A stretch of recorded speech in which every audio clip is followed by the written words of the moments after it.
Price Lord. தேவனுடைய நாமம் மகிமைப்படுவதாக. இந்த நாளிலும் கூட ஆண்டவருடைய வார்த்தையை உங்கள் மத்தியில் அறிவிப்பதில் ரொம்ப சந்தோஷம் அடைகிறேன். ஒரு வசனத்தை கூட வாசிக்கலாம். நீதிமொழிகள் 24வது அதிகாரம் அதனுடைய 16வது வசனம். நீதிமொழிகள் 24:16. நீதிமான் 7 தரம் விழுந்தாலும் திரும்பவும் எழுந்திருப்பான், துன்மார்க்கரோ தீங்கிலே இடருண்டு கிடப்பார்கள். நீதிமான் 7 தரம் விழுந்தாலும் திரும்பவும் எழுந்திருப்பான், துன்மார்க்கரோ தீங்கிலே இடருண்டு கிடப்பார்கள். இந்த வசனத்துல நீதிமான் அப்படின்னு சொல்லப்பட்டிருக்குதுல்ல, நீதிமான்னா யார் அப்படின்னா, இயேசு கிறிஸ்துவின் இரத்தத்தினால கழுவப்பட்ட எல்லாரும் நீதிமான்கள் தான். இயேசு கிறிஸ்து என் பாவத்தை மன்னித்து விட்டார் என்ற நம்பிக்கை உங்களுக்குள்ள இருந்தா நீங்களும் நீதிமான்கள் தான்.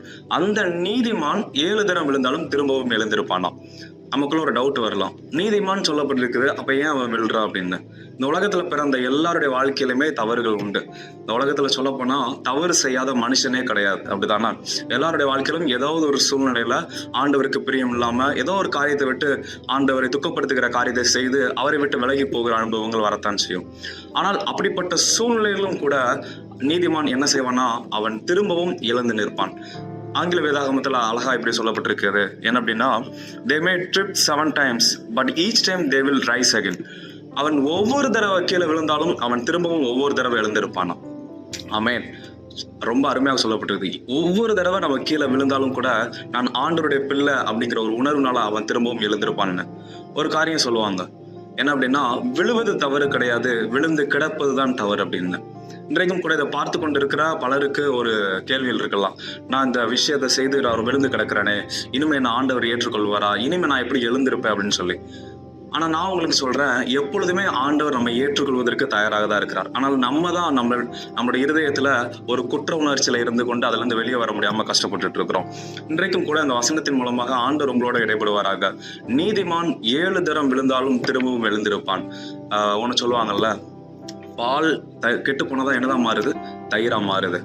அதே போல ஒரு நல்ல திராட்சை பழம் அது கெட்டு போனதா என்ன மாறுது அப்படின்னா ஒயினா மாறுது. அது எந்த அளவுக்கு நாள்பட அதோட ருசி அதிகரிக்குமா. இன்னும் சொல்ல போனா, கொலம்பஸ் வழி தவறி போனதுனால தான் கடைசியாக அமெரிக்கா ஒரு மிகப்பெரிய ஒரு கண்டத்தையே கண்டுபிடிச்சார் அப்படின்னு. இன்னுமாக கடைசியாக அலெக்சாண்டர் ஃபிளமிங், அவர் மிகப்பெரிய ஒரு சயின்டிஸ்ட். அவர் லேப்ல ஏற்பட்ட ஒரு சின்ன மிஸ்டேக்கால தான் ஒரு மிகப்பெரிய ஒரு மருந்தை கண்டுபிடிச்சாரு, பென்சிலின் அப்படிங்கிற மருந்து. இன்றைக்கும் கூட நம்முடைய வாழ்க்கையில் ஏற்படுகிற தவறுகள் மூலமாக நாம் ஒரு அனுபவத்தை பெற்றுக்கொண்டு அதிலேயே கீழே கடக்காம எழுந்து நின்று மீண்டும் ஆண்டவரோட இணைய நாம் முயற்சி செய்வோமாக. நீங்க கொஞ்சம் யோசிச்சு பாத்தீங்கன்னா, பன்றிகள்லாம் என்ன பண்ணும் அப்படின்னா, சேற்றில் என்ன பண்ணும், புரண்டுட்டு கிடக்கும், அதுலயே உருண்டுகிட்டு கிடக்கும். ஆனா ஆடுகள் என்னைக்குமே அழுக்கான இல்லைன்னா அந்த மாதிரி சேற்று நிறைந்த தண்ணியில என்ன பண்ணாது, கிடக்காது. அது விழுந்துச்சுன்னா திரும்ப எந்திரிச்சு அது தன்னை சுத்திகரிக்கிறதுக்கு தான் வருமே தவிர அதுலயே உழண்டுட்டு இருக்காது.